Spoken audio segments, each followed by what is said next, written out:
বন্ধুরা দেখো, আমি পনির রান্না করব। পনিরগুলো কাঁচা অবস্থায় দেখালাম না, পনিরগুলো ভালো করে ধুয়ে নিয়েছিলাম, নিয়ে আমি এগুলো ভেজে নিলাম। ভেজে দেখো ঠান্ডা জলে ভিজিয়ে দিয়ে এইদিকে আমি পেঁয়াজ কুচি নিয়েছি, টমেটো কুচি নিয়েছি, আদা লঙ্কা কুচি নিয়েছি। চলো কিভাবে পনির রান্না করব, একদম নতুন ধরনের।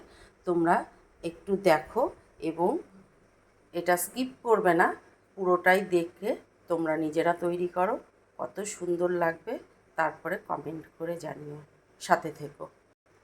এইদিকে দেখো আমি আলু ডুমো ডুমো করে কেটে নিয়েছি। আমি আলু দিয়ে পনির তৈরি করব। আলুটাও আমার ভাজা হয়ে গেছে, আলুটা তুলে নেব। এই দেখো এর মধ্যে আদা আর লঙ্কাটা একটু পেস্ট করে নেব মিক্সি বলে। এই দেখো আমার তেল, সেই তেলের মধ্যেই আমি আলু আর পনির ভেজে নিয়েছিলাম। অনেকটাই তেল, আমি আর তেল দেব না। এই তেলের মধ্যে আমি গোটা জিরে দিয়ে দিলাম, দেখতেই পাচ্ছ। এর মধ্যে একটা তেজপাতা দিয়ে দেবো, একটু নাড়াচাড়া করে নিলাম। নিয়ে আমি পেঁয়াজগুলো কেটে রেখেছিলাম, সেই পেঁয়াজগুলো দিয়ে দিচ্ছি। পেঁয়াজগুলো একটু লাল করে ভেজে নেব। এইভাবে একবার করে দেখো, অসাধারণ লাগে পনিরের রেসিপিটা। এই পনিরের তরকারিটা সত্যিই সুন্দর লাগে, এইভাবে করে দেখো। আমি নিরামিষ করেই বেশিরভাগ করি, কিন্তু এই পেঁয়াজ দিয়েও আমি করে দেখেছি, অসাধারণ লাগে। দেখো এর মধ্যে আমি টমেটো একটা কুচি করে নিয়েছি, সেটাও দিয়ে দেবো। দিয়ে দুটো ভালো করে মিক্স করে ভেজে নেব। আমি পনির ভাজার মধ্যে লবণ দিয়েছিলাম, আলু ভাজাতেও লবণ দিয়েছি।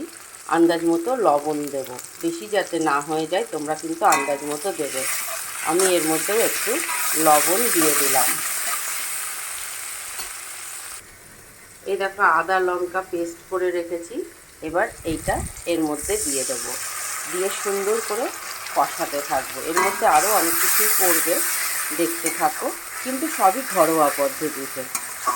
কেমন লাগছে ভিডিওটা অবশ্যই লাইক কমেন্ট করে জানাবে, আর পাশে থাকো, পুরোটাই দেখো। আমি আদা লঙ্কা বাটার বাটিতেই নিয়ে নিচ্ছি। আমি একটু লঙ্কার গুঁড়ো নিলাম, বেশি দেব না, একটু জিরের গুঁড়ো দিয়ে দিলাম।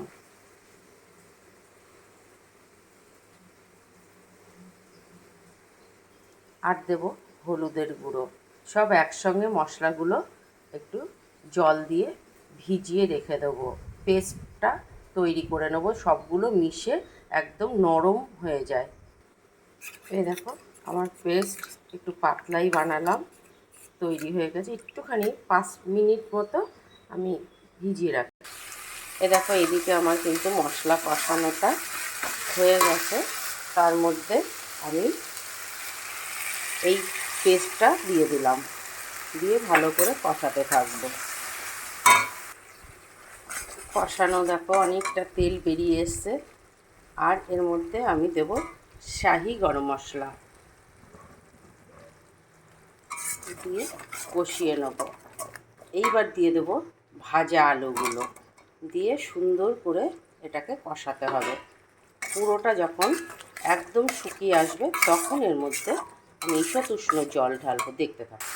এই দেখো আমার কষানো হয়ে গেছে, এবার আমি জল দিয়ে দেবো।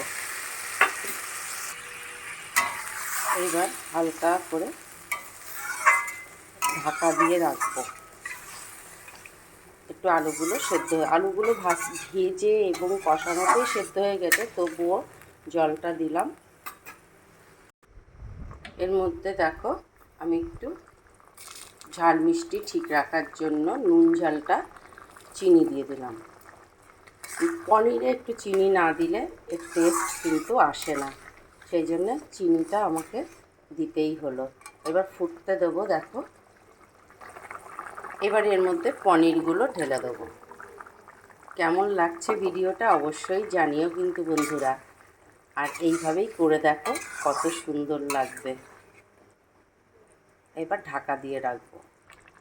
দেখো বন্ধুরা আমার হয়ে গেছে। এবার আমি ঘিটা দিয়ে দেবো।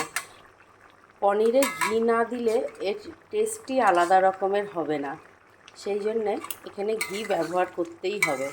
সেই জন্য আমি ঘিটা দিয়ে দিলাম। আমার রান্নাও হয়ে গেছে, এবার আমি নামিয়ে ফেলবো।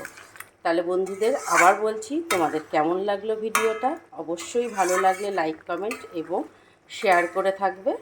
আর যদি ভালো লাগে আমার পোস্টগুলো, একটা সাবস্ক্রাইব করে পাশে থেকো। আমি সব সময় তোমাদের জন্য তৈরি। এই দেখো বন্ধুরা, আমার পনির তৈরি হয়ে গেছে। কেমন লাগলো?